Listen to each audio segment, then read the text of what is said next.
Hi,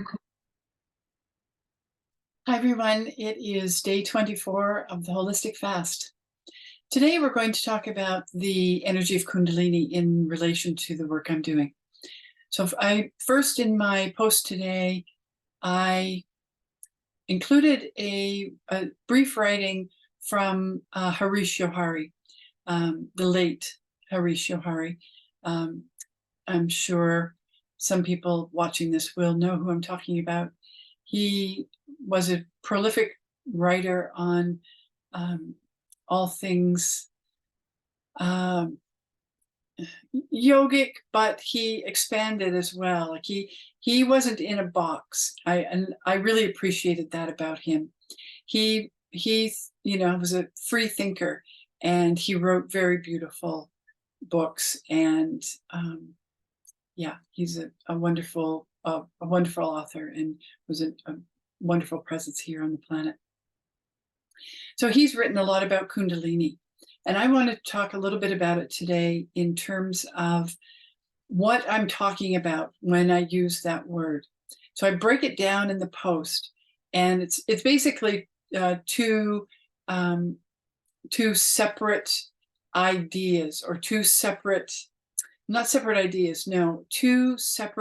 applications that the Kundalini is presenting itself for.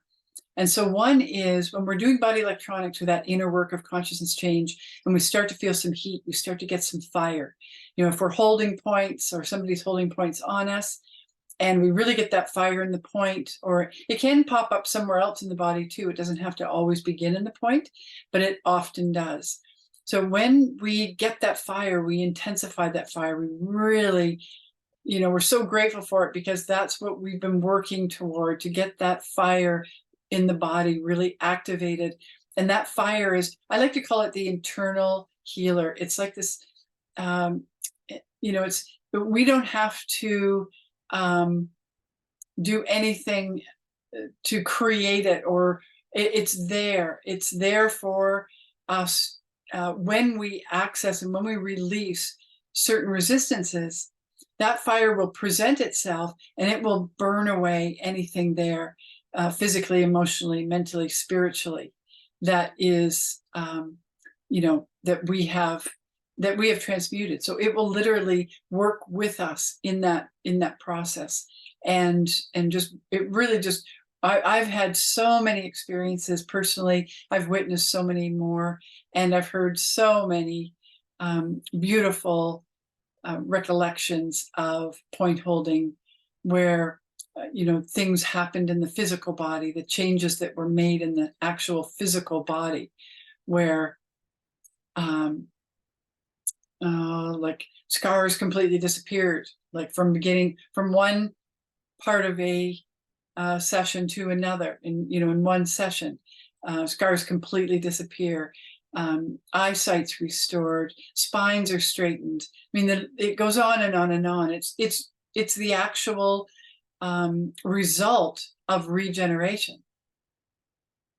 And that happens all the time in body electronics. It also happens off the table. It happens in your own personal work, when you're doing your own personal work individually, and you have you find a resistance, and you apply the principles, and you have that consciousness change, that Kundalini energy, that heat, that fire that burns through, also that also occurs physically. You can see all kinds of things. And I talked about miracles in the beginning, somewhere near the beginning, when I was talking about physical principles. So I'm not going to go into that too much here. You can go back on that.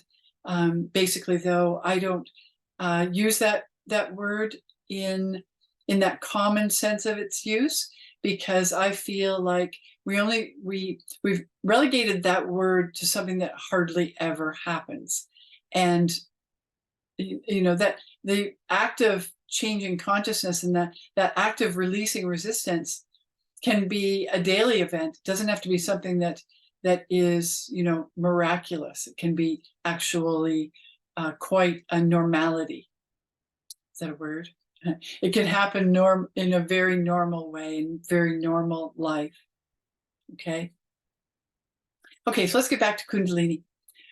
So that's one aspect of Kundalini I wanted to talk about, that burning fire, and not to get it confused as well of what I talked about yesterday with the violet flame, or the violet fire.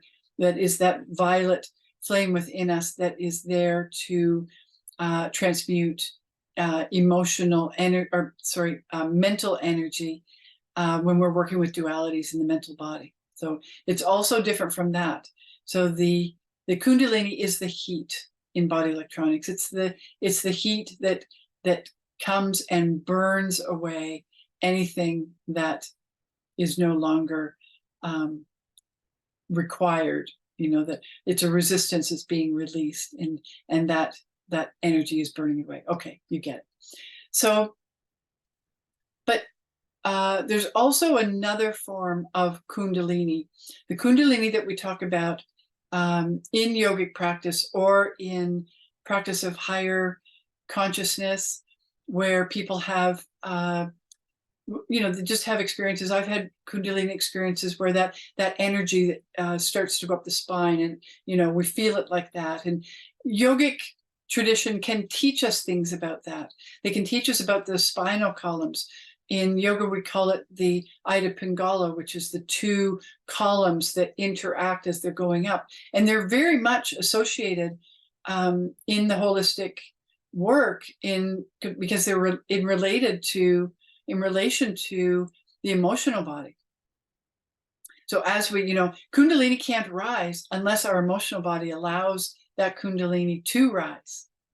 So when we get to a certain amount of our practice, of our actual releasing of resistance, that Kundalini will start to present itself. And that energy, we will not doubt if we have had a Kundalini experience. If you feel like, oh, I don't know if I've had that, then you actually have not. So you will know it's undeniable, the energy that goes up the spine. It's like a trickling in the beginning. Like, that's how I experienced it. That's how many people have told me they've experienced it, where it's like a trickle of energy, and it comes from the base of the spine and it works its way up. And it's, like I said, it's allowed to come up the spine when we make that clear space for it to move, through clearing the emotion, clearing the resistance within the mental body. So I think I'm going to leave it at that, just so I don't create any more confusion around Kundalini. I just wanted to make those 2 points clear, because when I use Kundalini, I might be using it in different contexts. So thank you, and we will start again. There's a great topic tomorrow you don't want to miss. It's on sexuality. And sexuality, I would often feel like, if humanity can release resistance to that idea and concept of money, and the idea and concept of sex, those ideas, those programs, those patterns, if we can release those and have true sexuality and have true exchange between people, I mean, on the financial level and on the sexual level, then the amount of resistance that we're holding on planet Earth will reduce dramatically. I feel those two are the big programs and patterns we're still working with on, as in human consciousness. So tomorrow I'm going to talk about sexual energy and, the movement of that and the purification of that. And yeah, so that's tomorrow on day 25. And thanks everybody for watching.